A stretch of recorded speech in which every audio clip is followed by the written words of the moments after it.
Assalamualaikum warahmatullahi wabarakatuh. Perkenalkan, nama saya Maulidiatur Rahmah dari kelas 4C Prodi PGMI. Dari beberapa model pembelajaran, di sini saya mengambil model pembelajaran Jigsaw. Baiklah, saya akan menjelaskan pengertian model pembelajaran Jigsaw.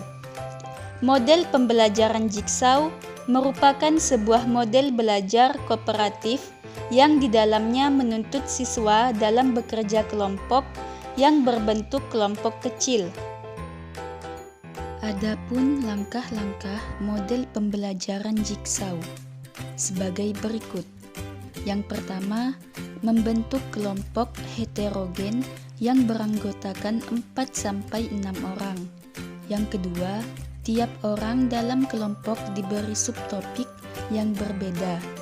Yang ketiga, setiap kelompok membaca dan mendiskusikan subtopik masing-masing dan menetapkan anggota ahli yang akan bergabung dalam kelompok ahli.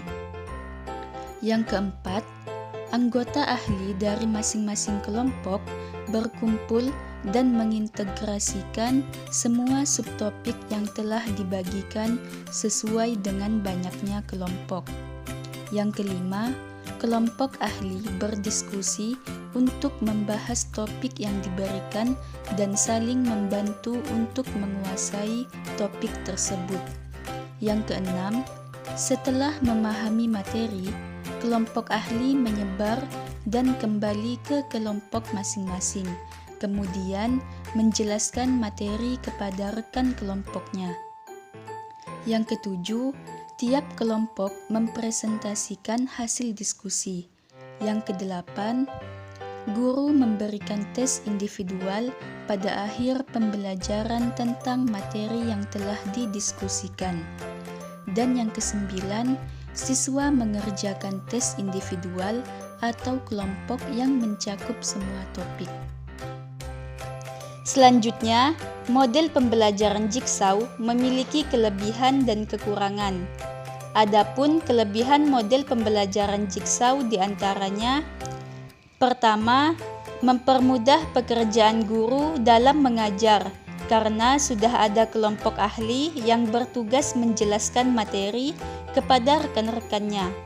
Yang kedua, pemerataan penguasaan materi dapat dicapai dalam waktu yang lebih singkat. Yang ketiga, metode pembelajaran ini dapat melatih siswa untuk lebih aktif dalam berbicara dan berpendapat. Sedangkan kekurangan dari model pembelajaran Jigsaw adalah: pertama, pengelompokan dilakukan terlebih dahulu, mengurutkan kemampuan belajar siswa dalam kelas. Yang kedua, sebelum tim ahli, misalnya ahli materi pertama, kembali ke kelompok asal yang akan bertugas sebagai tutor sebaya, perlu dilakukan penguasaan materi yang menjadi tugas mereka. Nah, sekarang kita akan memasuki bagian implementasi langkah-langkah model pembelajaran Jigsaw. Di sini saya mengambil tema 1 tentang indahnya kebersamaan dengan subtema 1 keberagaman budaya bangsaku, kelas 4 semester 1. Langkah 1 dari model pembelajaran Jigsaw adalah guru membentuk peserta didik menjadi 5 kelompok yang beranggotakan 4 orang. Kelompok yang dibentuk pertama dalam pembelajaran Jigsaw disebut dengan kelompok asal atau Jigsaw. Idealnya, pembentukan kelompok itu harus heterogen. Keberagaman siswa dalam satu kelompok itu merupakan syarat berhasilnya semua model pembelajaran kooperatif. Langkah yang kedua, guru membagikan kartu yang berisi keberagaman budaya bangsa kepada masing-masing kelompok yang terdiri dari 4 kartu, yaitu: pertama, keberagaman suku bangsa; yang kedua, alat musik; yang ketiga, makanan khas daerah; dan yang keempat, tarian tradisional. Jadi, guru terlebih dahulu menyiapkan materi. Lalu dibagi menjadi beberapa subtopik sesuai dengan kelompok yang sudah ditentukan oleh guru. Dalam hal ini, guru akan membagikan subtopik kepada peserta didik. Yang pertama, keberagaman suku bangsa. Yang kedua, alat musik. Yang ketiga, makanan khas daerah. Dan yang keempat, tarian tradisional.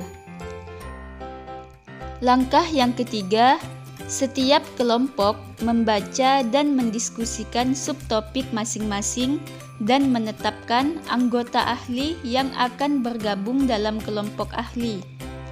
Pada langkah ketiga ini, peserta didik membaca dan mendiskusikan materi di setiap masing-masing kelompok dan memahami materi yang diterima. Disinilah inti dari pembelajaran Jigsaw dimulai. Jadi, agar berhasil, perhatikan betul cakupan luas sempitnya materi dan tingkat kesulitannya. Dan peserta didik dapat menggunakan berbagai referensi dan diharapkan siswa bertanggung jawab dalam diskusi ini dan berdiskusi secara aktif. Langkah yang keempat, selanjutnya setiap peserta didik dari masing-masing kelompok mencari dari peserta didik kelompok lain yang memegang kartu yang sama untuk membentuk satu kelompok yang disebut tim ahli berdasarkan keberagaman budaya bangsa tersebut. Pada tahap ini, setiap peserta didik menyebar dan membentuk kelompok baru yang memiliki subtopik materinya sama. Langkah yang kelima, setiap anggota kelompok baru bertindak sebagai ahli yang harus mencatat, ikut serta secara aktif memberikan informasi berdiskusi. Yang peserta didik lakukan pada setiap diskusi kelompok ahli ini adalah mendiskusikan poin-poin utama dari topik yang dibahas, lalu mencatat hal-hal pokok materi dan berlatih untuk mempresentasikan hasil diskusi.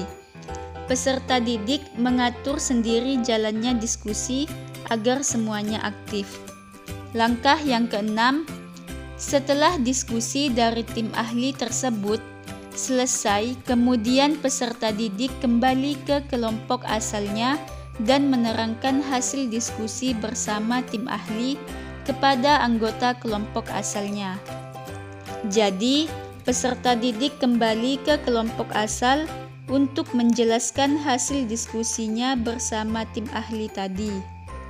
Langkah yang ketujuh, guru meminta perwakilan kelompok asal untuk mempresentasikan hasil diskusi secara menyeluruh dalam diskusi kelas, menambahkan informasi dari peserta didik lainnya. Guru memberikan penguatan dan kesimpulan. Pada tahap ini, peserta didik mempresentasikan hasil diskusinya. Secara bergantian, siswa menyampaikan apa yang ia peroleh saat berdiskusi di kelompok ahli. Saat peserta didik bertindak sebagai penyimak, tidak boleh ada yang fokus menyiapkan materi sendiri-sendiri, tapi fokus pada topik lain yang sedang dijelaskan presenter sambil mempersiapkan pertanyaan jika ada yang ingin ditanyakan. Langkah yang kedelapan, guru memberikan tes individual pada akhir pembelajaran tentang materi yang telah didiskusikan. Dan langkah yang kesembilan, siswa mengerjakan tes individual atau kelompok yang mencakup semua topik. Demikianlah penjelasan dari saya tentang model pembelajaran Jigsaw. Assalamualaikum warahmatullahi wabarakatuh.